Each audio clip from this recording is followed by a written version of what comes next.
Good morning Madhya Pradesh में आप सभी का स्वागत है। मैं हूं आपके साथ अविनाश कर। इस बुलेटिन में मध्य प्रदेश का हर अपडेट आप तक पहुंचाएंगे, लेकिन शुरुआत करेंगे सुर्खियों के साथ।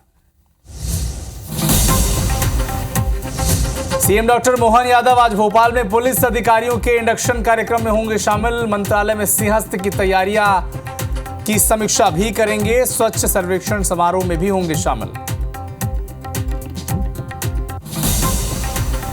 अयोध्या से लौटने के बाद भोपाल में हुई मोहन कैबिनेट की बैठक। सीएम ने आगामी कार्यक्रम की समीक्षा की। रामलला के दर्शन से पहले हुई थी कैबिनेट की मीटिंग।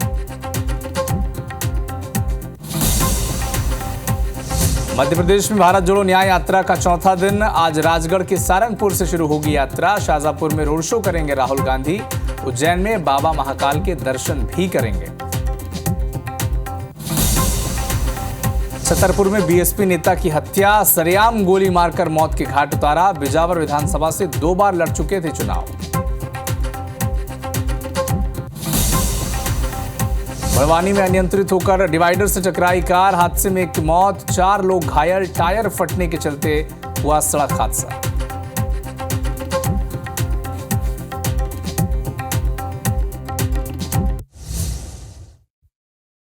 प्रायोजक हैं राजयोग पेंट। खुशियां आपकी, रंग हमारे।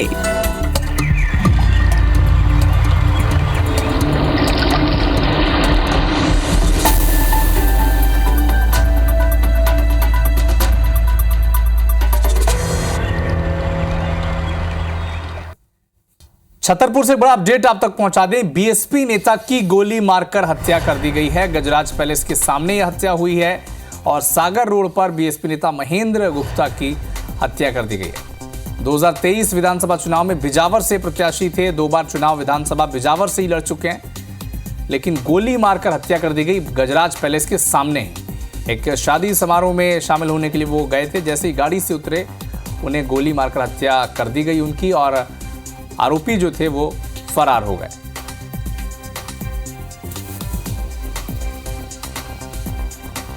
तो एक बड़ा अपडेट आपको छतरपुर से बता दें। बीएसपी नेता के हत्याकांड के मामले में अब ये बात सामने आ रही है कि गजराज पैलेस के सामने हत्या हुई थी। सागर रोड पर बीएसपी नेता महेंद्र कुमार गुप्ता की हत्या हो गई। 2023 में विधानसभा चुनाव बिजावर से ही वो लड़े थे, प्रत्याशी थे, और 2 बार बिजावर विधानसभा से प्रत्याशी रह चुके हैं। हालांकि हत्या की वजह क्या थी, इसके पीछे के कारण क्या हैं, ये अब तक सामने नहीं आ पाए हैं। लगातार पुलिस इस मामले की जांच में जुटी है। चूंकि एक हाई प्रोफाइल मामला है बीएसपी नेता के हत्याकांड का, तो पुलिस हर एंगल से इस मामले की जांच में जुटी हुई है। गजराज पैलेस के सामने हत्या हुई और एक शादी समारोह में शामिल होने के लिए बीएसपी नेता वहां पर पहुंचे थे, लेकिन जैसे ही वो गाड़ी से उतरे उनकी वहां पर मौजूद आरोपियों ने, बदमाशों ने गोली मारकर उनकी हत्या कर दी और मौके से फरार हो गए। गजराज पैलेस के सामने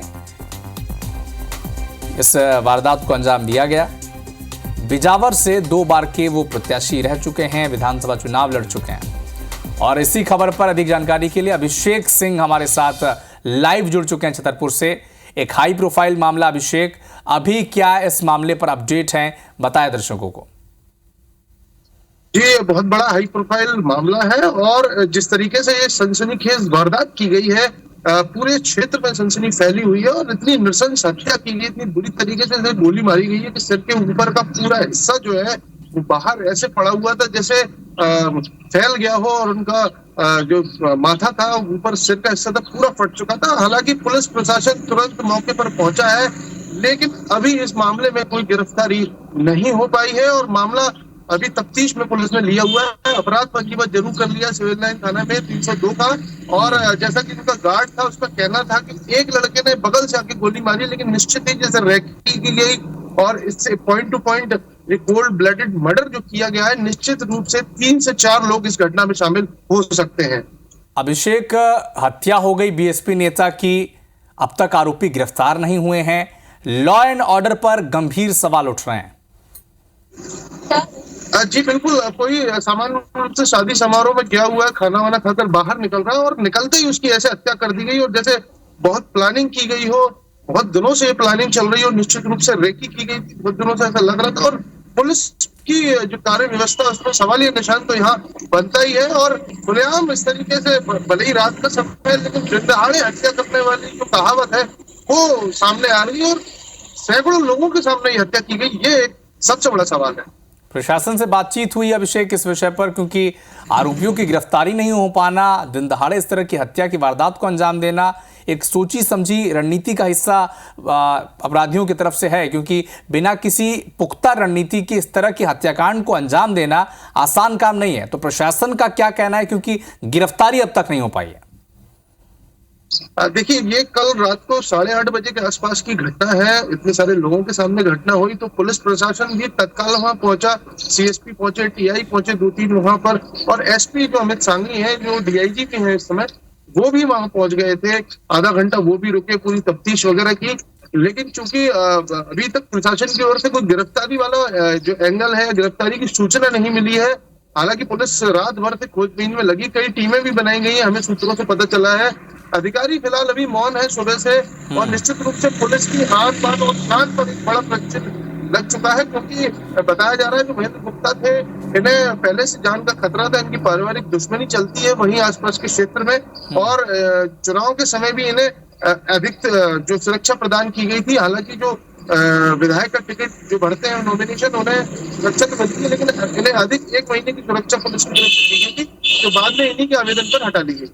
क्या ये शिकायत के तौर पर कभी उन्होंने पेश किया था थाने में कि मुझे जान से खतरा है? इसकी शिकायत की थी थाने में कभी उन्होंने?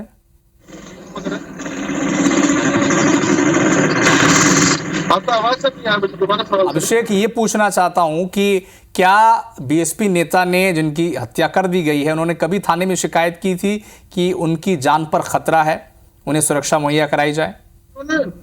जी बिल्कुल, उन्होंने थाने ही सहित एसपी ऑफिस में पहले कई बार शिकायत की थी, जान का खतरा, तो पुलिस ने उन्हें गार्ड भी मुहैया कराया था कुछ समय के लिए। लेकिन फिलहाल चुनाव होने के बाद अब 3 महीने हो रहे हैं, ऐसी कोई स्थिति तो समझ में नहीं आ रही थी। लेकिन हाँ, ये बात सही है, इनकी पारिवारिक दुश्मनी चलती है और इनके परिवार में और भी हत्याएं हो चुकी हैं। चलिए अभिषेक, आप नजर बना के रखें इस खबर पर, आपसे लगातार हम अपडेट आगे भी लेते रहेंगे। शुक्रिया तमाम जानकारी के लिए। इसी बीच बड़वानी से एक बड़ा अपडेट आप तक पहुंचा दें। अनियंत्रित होकर डिवाइडर से कार टकरा गई है और हादसे में कार सवार की मौत हो गई है, 4 लोग घायल हो गए हैं। बेकाबू रफ्तार ने एक व्यक्ति की जान ले ली। टायर फटने के चलते यह हादसा हुआ है। बाल सुमुद पुलिस चौकी ने नेशनल हाईवे के पास अब मामले में पहुंचकर मामले की जांच शुरू कर दी। हादसे में एक कार सवार एक की मृत्यु हो गई है, 4 लोग घायल हैं। डिवाइडर से कार टकरा गई और बेकाबू रफ्तार ने एक व्यक्ति की जान ले ली है।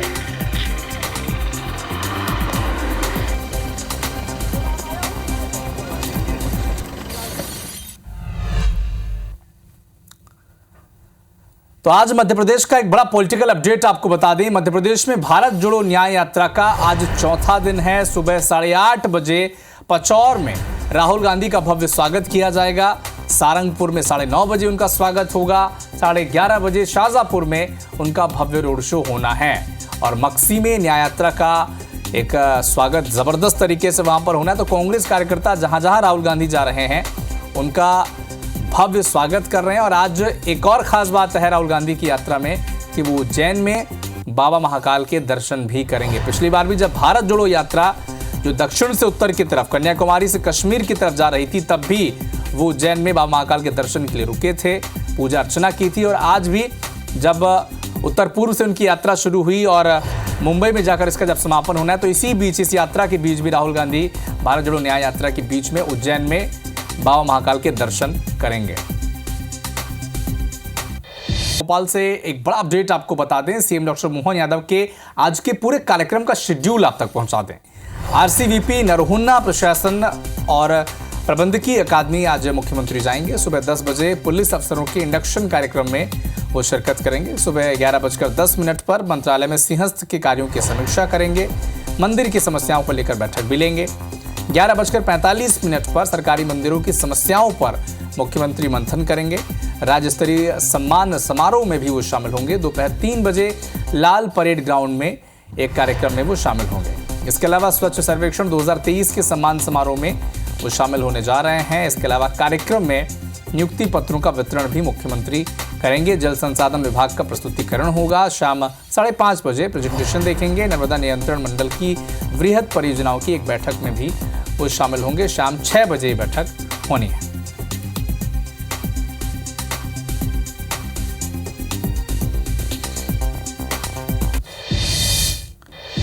तो मुख्यमंत्री डॉक्टर मोहन यादव अपनी पूरी कैबिनेट के साथ अयोध्या पहुंचे, रामलला के दर्शन किए और भोपाल भी लौट आए। सीएम ने कहा कि सौभाग्य की बात है कि पूरे कैबिनेट के साथ अयोध्या धाम वो गए थे। श्री राम को गर्भगृह में देखकर लगा कि ये क्षण हमारे जीवन का सबसे सुखद क्षण है। मैं राम जन्मभूमि न्यास के सभी बंधुओं को बधाई देता हूँ, ये सीएम ने कहा। 500 साल के संघर्ष के बाद ये सुख लोगों को मिल रहा है कि श्री राम के समक्ष उन वीरों को भी स्मरण किया जिन्होंने श्री राम के लिए अपना बलिदान दिया है। सीएम ने कहा कि अयोध्या धाम सनातन संस्कृति का अद्भुत उदाहरण है। और अयोध्या से लौटने के बाद भी मोहन कैबिनेट की एक अहम बैठक हुई। देर रात सीएम ने आगामी कार्यक्रम की तैयारियों पर को लेकर ये बैठक की। अयोध्या रवाना होने से पहले भी कैबिनेट की बैठक हुई थी, जिसमें कई अहम प्रस्तावों को मंजूरी मिली थी। फिर यहां से अयोध्या गई थी पूरी मंत्रिमंडल, और फिर जब वापस लौटे अयोध्या से तब भी बैठक हुई मोहन मंत्रिमंडल की। बुलेटिन में वक्त एक छोटे से ब्रेक का है। कुछ और खबरों और अपडेट के साथ फौरन लौटते हैं। IBC 24 number 1 news channel in Madhya Pradesh, Chhattisgarh.